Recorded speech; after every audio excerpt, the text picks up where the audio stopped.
লাল লাল ঝাল ঝাল পাঙাশ মাছের এরকম কষা রেসিপি যদি থাকে তাহলে ভাত রুটি কিছুর সঙ্গেই কিন্তু আটকাবে না, সবার সঙ্গেই জমে যাবে। আজকে আমি মজাদার একটা আসসালামু আলাইকুম বন্ধুরা, কেমন আছেন সবাই? আশা করি সবাই ভালো আছেন, সুস্থ আছেন। আলহামদুলিল্লাহ আমরাও খুব ভালো আছি, মাছ সুস্থ খেতে আছি। চাই না, সোনালী রান্নাঘর অ্যান্ড ব্লগ চ্যানেলে আপনাদের প্রত্যেককে স্বাগত জানাই। তো চলুন দেখে নেওয়া যাক আজকের আমি পাঙাশ মাছটা কীভাবে রান্না করেছিলাম, সেটাই আপনাদের সঙ্গে শেয়ার করি। আর ভিডিওটা দেখার জন্য অনুরোধ রইল, পুরোটাই দেখবেন, তাহলেই কিন্তু বুঝতে পারবেন যে কীভাবে আমি সবটা রেডি করেছিলাম। আর লাস্টের ফিনিশিংটা দেখেই বুঝতে পারছেন যে মাছের রেসিপিটা কত সুন্দর হয়েছে। তো চলুন দেখে নেওয়া যাক আজকের রেসিপিটা।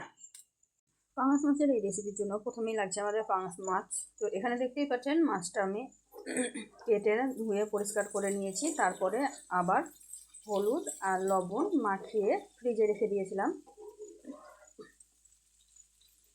হলুদ লবণ আর লেবু মাখিয়ে ফ্রিজে রেখেছিলাম মাছটাকে, যাতে করে ওপরের যে ময়লা অংশটা থাকে কিলকিলা, সেই অংশটা যাতে ভালোভাবে পরিষ্কার হয়ে যায়, আর খেতেও তাহলে সুন্দর লাগবে, কোনো রকম আষ্টে ভাব থাকবে না। তো এটা কিন্তু আমি 2 থেকে 3 ঘন্টা মতো রেখেছিলাম, তারপরে কিন্তু সুন্দরভাবে ছেড়ে আসছে। দেখুন, এটাকে এখন আমি হাত দিয়ে ঘষে ভালোভাবে ধুয়ে আবারও পরিষ্কার করে নেব। পাঙাশ মাছ কিন্তু ভালোভাবে যদি না পরিষ্কার করেন তাহলে কিন্তু খেতে পারবেন না, তাই ভালোভাবে ধুয়ে পরিষ্কার করে নিতে হবে। লেবু দিয়ে যদি পারেন তাহলে এভাবে ধুয়ে নেবেন। দেখেন কত সুন্দরভাবে পরিষ্কার হয়ে গেছে, গায়ে কিন্তু কোনো রকমের ময়লা বা কোনো কিছুই নেই, সুন্দরভাবে ধোয়া হয়ে গেছে। তো এখন আমি এটাতে আর কোনো রকমের হলুদ বা লবণ মাখাবো না, যেহেতু একবার হলুদ লবণ মাখিয়ে 3 ঘন্টা মতো রেখে দিয়েছিলাম। সকালে আমি মাছটা নিয়েছিলাম সকালবেলাতে, তারপরে মাছটাকে কেটে ধুয়ে পরিষ্কার করে লবণ মাখিয়ে দোকানে চলে গেছিলাম। দোকান থেকে এসে আমি রান্না করছি, তখন ধুয়ে পরিষ্কার করে নিয়েছি। আপনাদের কাছে হাতে সময় না থাকলে 1 ঘন্টা আগে হলেও কিন্তু মাখিয়ে রাখবেন, তাহলে কিন্তু খুব সুন্দর একটা সেন্ট হবে খাবার রান্নার, আর কোনো রকমের আঁশের ভাবও থাকবে না। তো এখন আমি মাছগুলোকে ধুয়ে পরিষ্কার করে রেডি করে নিয়েছি, এখন ভেজে নেব। তার জন্য কড়াইয়ে দিয়ে দিলাম সাদা তেল, আর আমি এটা সাদা তেলে তৈরি করব, তার জন্য কিন্তু সাদা তেল নিয়ে নিয়েছি। আপনারা চাইলে সরষের তেলেও কিন্তু তৈরি করতে পারেন। সাদা তেলের মধ্যে আমি দিয়ে দিলাম হলুদ আর লবণ। যেহেতু আলাদাভাবে মাছকে আর আমি হলুদ লবণ মাখালাম না, তার জন্য কিন্তু হলুদ লবণটা তেলের মধ্যে দিয়ে দিলাম। এখন তেলটা একটু গরম হয়ে গেছে, মাছগুলো দিয়ে দিব। মাছগুলো দিয়ে উল্টিয়ে পাল্টিয়ে কড়া করে ভেজে নেব। আর পাঙাশ মাছ কিন্তু অনেক ছিটে, তাই লক্ষ্য করবেন যে যাতে হাতে বা কোথাও ছ্যাঁকা না লাগে। তাই পাঙাশ মাছটা দেওয়ার পরে পরেই কিন্তু ঢাকা দিয়ে দিবেন, দিয়ে হতে দিবেন। তারপরে যখন মাছটা এক সাইড ভালোভাবে হয়ে আসবে, তখন আঁচটা একটু কমিয়ে দিবেন। আঁচটা কমিয়ে দিয়ে ঢাকনাটা তুলবেন, তা না হলে কিন্তু ঢাকনার জল পড়ে কিন্তু তেল অনেক ছিটবে, তখনও কিন্তু হাতে লেগে যেতে পারে। তাই অবশ্যই এই ট্রিকটা ফলো করবেন, আর এই ট্রিক ফলো করে কিন্তু মাছটা খুব সুন্দর ভাজা যায়। তো এই তো আমি দেখাচ্ছি, দেখুন ঢাকা দিয়ে দিয়েছিলাম, দিয়ে কিন্তু এক সাইড আমার সুন্দরভাবে ভাজা হয়ে গেছে, খুব সুন্দরভাবে ভাজা হয়ে গেছে। এখন আমি আর এক পিঠ উল্টিয়ে দিব, দিয়ে আবারও ঢাকা দিয়ে দিব। এভাবেই কিন্তু আমি পাঙাশ মাছ বা মাগুর মাছ ভেজে থাকি, এভাবে আমার সুবিধা হয়, তার জন্য। কালারটা দেখেই বুঝতে পারবেন যে কত সুন্দরভাবে ভাজা হয়েছে। এখন আমি অপর পিঠটাও ভেজে নেব, তার জন্য উল্টিয়ে পাল্টিয়ে দিচ্ছি।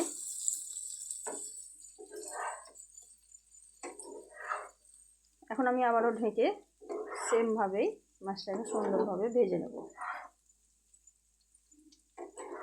ঢাকা দিয়ে দিলাম, ঢাকা দিয়ে আবারও কিছুক্ষণ রেখেছিলাম। তার মধ্যে দেখুন মাছটা সুন্দরভাবে ভাজা হয়ে গেছে, একদম কড়া কড়া হয়েছে, মানে আমার মাছটা একদম কমপ্লিট হয়ে গেছে ভাজা।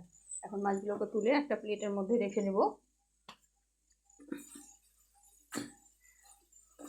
তো একইভাবে আমি সবগুলো মাছ কিন্তু ভেজে তুলে নিয়েছি, কারণ সবগুলো মাছ দেখানো সম্ভব নয়, তার জন্য আমি সবগুলো দেখাইনি, যতটুকু সম্ভব দেখিয়ে দিয়েছি, তারপরে বাকিটা তুলে নিয়েছি। এখন এই তো দেখতেই পাচ্ছেন কত সুন্দরভাবে ভাজা হয়ে গেছে। যদি একটু ভালোভাবে লক্ষ্য করেন তাহলে কিন্তু বুঝতে পারবেন যে এটা কত সুন্দরভাবে ভাজা হয়েছে। এখন এই তেলেই কিন্তু আমি বাকি মাছগুলো ভেজে নিচ্ছি, তার জন্য কিন্তু দিয়ে দিচ্ছি। মাছগুলো দিয়ে দেখিয়েছিলাম, কিন্তু তোলা আর দেখাইনি, কারণ অত সময় আমার হাতে ছিল না, তাই আমি দেখাতে পারিনি। এখন আমি মশলা রেডি করব। মশলা রেডি করার জন্য এখানে নিয়েছি আদা, রসুন, পেঁয়াজ, গোটা জিরা, আর নিয়েছি টমেটো, তেজপাতা, লং, এলাচ, সবকে একসঙ্গে পেস্ট করে নিচ্ছি আমি। সবকে একসঙ্গে পেস্ট করে আমার কাছে বেশি ভালো হয় মশলাটা তৈরি করা। তো মশলাটা আমি তৈরি করে নিয়েছি। আর করে মাছগুলোও কিন্তু সব সুন্দরভাবে ভাজা হয়ে গেছে, দেখুন কড়াভাবে ভাজা হয়েছে। আর পাঙাশ মাছটা কিন্তু সবসময় কড়া করেই ভাজতে হয়, তা না হলে কিন্তু আঁচটে ভাবটা থেকে যায়। তো মাছগুলো সব ভেজে তুলে নিয়েছি। আর এদিকে কিন্তু মশলাটাও আমি কড়াইয়ের মধ্যে দিয়ে দিলাম। কড়াইয়ের মধ্যে মশলাটা দিয়ে ভালোভাবে তেলের সঙ্গে নাড়াচাড়া করে মিক্সড করে নিচ্ছি। স্টেপ বাই স্টেপ যদি ফলো করেন এভাবে, তাহলে কিন্তু আপনাদের মাছ রান্নাটাও খুব সুন্দর হবে। তাড়াতাড়ি করে ছোট থেকে বড় সবাই খেতে পছন্দ করবে, যারা খায় না তারা এক পিসও খাবে। তো দেখুন আমি ওই তেলের মধ্যেই কিন্তু মশলাটা দিয়ে ভালোভাবে নাড়াচাড়া করে মিক্সড করে নিলাম। কিন্তু এটাকে ঢেকে ঢেকে মশলাটা তৈরি করলে মশলাটা বেশি সুন্দর তৈরি হয়, তার জন্য কিন্তু আমি ঢাকা দিয়ে দিলাম। এতে করে মশলার গন্ধ দূর হয়ে যায় আর কালারও খুব সুন্দর হয়। ঢাকাটা তুলে ভালোভাবে আবার নাড়াচাড়া করে দিলাম। দেখুন এখন আমি শুকনো উপকরণগুলো মিক্সড করব।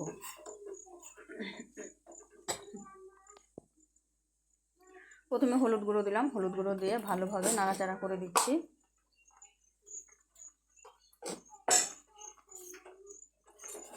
তারপরে বাকি উপকরণগুলোও দিয়ে দিব। দেখুন হলুদ গুঁড়োটা দেওয়ার সঙ্গে সঙ্গে কালারটা কত সুন্দর চেঞ্জ হয়ে গেল। এখন আমি দিয়ে দিলাম লঙ্কা গুঁড়ো,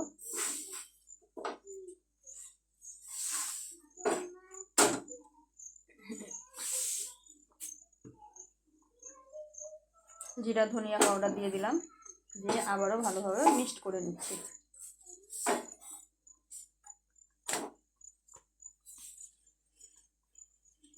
এখন আমি মশলাটা ভালোভাবে যাতে হতে পাই তার জন্য কিন্তু একটু জল অ্যাড করে দিলাম, কারণ এতে করে মশলাটা তলায় লেগে যাবে না আর সুন্দর একটা ফ্লেভারও আসবে। আর কালারটাও খুব সুন্দর আছে এইভাবে করলে। দেখুন মশলাটা আমার ভালোভাবে কষানো হয়ে গেছে, একদম কালার ছেড়ে দিয়েছে, মানে উপরে তেল ছেড়ে দিয়েছে, একটা সুন্দর কালার চলে এসেছে। তো এই পর্যায়ে কিন্তু আমি এখন মাছগুলো অ্যাড করে দেবো।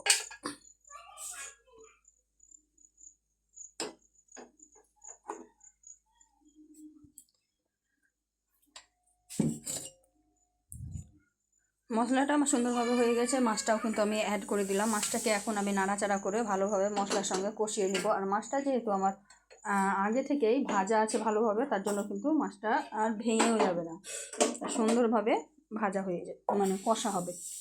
কষানোর সময় কোনো রকম অসুবিধা হবে না। দেখুন ভালোভাবে আমি মশলাটাকে কষিয়ে নিলাম, মাছটাকে মশলার সঙ্গে। এখন আমি একটু গরম জল অ্যাড করব, যাতে করে মাছটা তাড়াতাড়ি সিদ্ধ হয়ে যাবে। আর এটা কিন্তু হালকা আঁচে করব, কারণ খুব বেশি জল দেবো না, অল্প জলের মধ্যে সিদ্ধ করব, তাহলে কিন্তু সুন্দর লাগে খেতে মাছটা। এই তো দেখতেই পাচ্ছেন চারিদিকে তেল ছেড়ে দিয়েছে, মাছটা আমার কষানো হয়ে গেছে। এখন আমি জলটা অ্যাড করে দেবো। এই তো আমি জলটা অ্যাড করে দিলাম, পরিমাণ মতো জল অ্যাড করে দিলাম। আর এটা কিন্তু এরকম গ্রেভি গ্রেভি থাকবে, তাই আমি আর একটু পরিমাণে জলটা অ্যাড করব। এটার যে জলটা দিলাম এই জলটাই কিন্তু যথেষ্ট, এর থেকে বেশি জল দেব না। একটু নাড়াচাড়া করে ঢাকা দিয়ে দেব।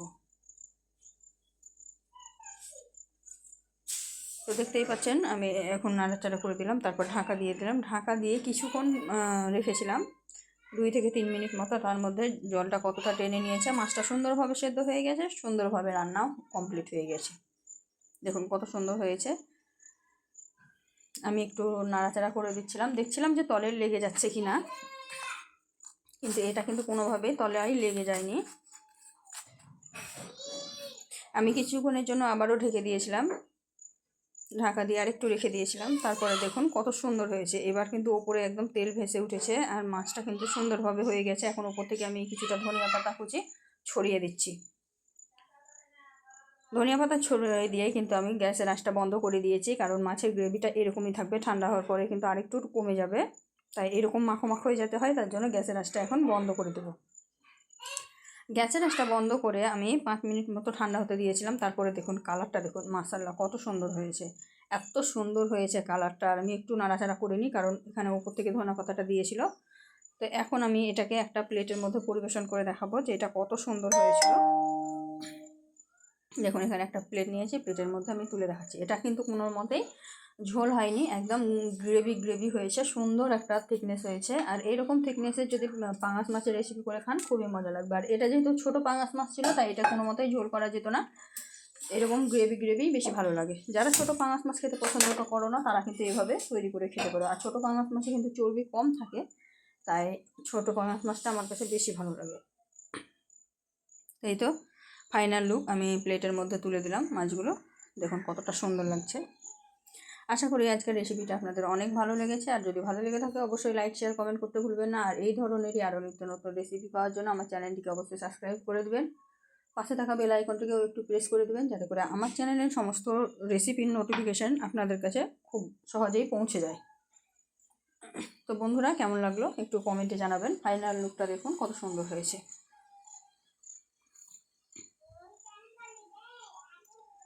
তো গ্রেভিগুলো সব আমি তুলে মাছের ওপরে দিয়ে দিলাম। দেখুন এতটুকুই গ্রেভি ছিল, এর থেকে বেশি গ্রেভি ছিল না। এরকম মাছ দিয়ে কিন্তু গরম গরম ভাত বা গরম গরম রুটি খেতে দুর্দান্ত লাগে। তো আজকের ভিডিওটা কিন্তু এর থেকে আর বেশি বড় করব না, অলরেডি অনেক বড় হয়ে গেছে। আজকের ভিডিওটা এই পর্যন্ত, দেখা হবে এই ধরনেরই আরও নিত্য নতুন রেসিপি নিয়ে পরবর্তী ভিডিওতে। তো ততক্ষণ সবাই ভালো থাকবেন, সুস্থ থাকবেন, আর আমার জন্য একটু বেশি বেশি করে দোয়া করবেন, যাতে আমি আমার লক্ষ্যে পৌঁছাতে পারি। খুদা হাফিজ।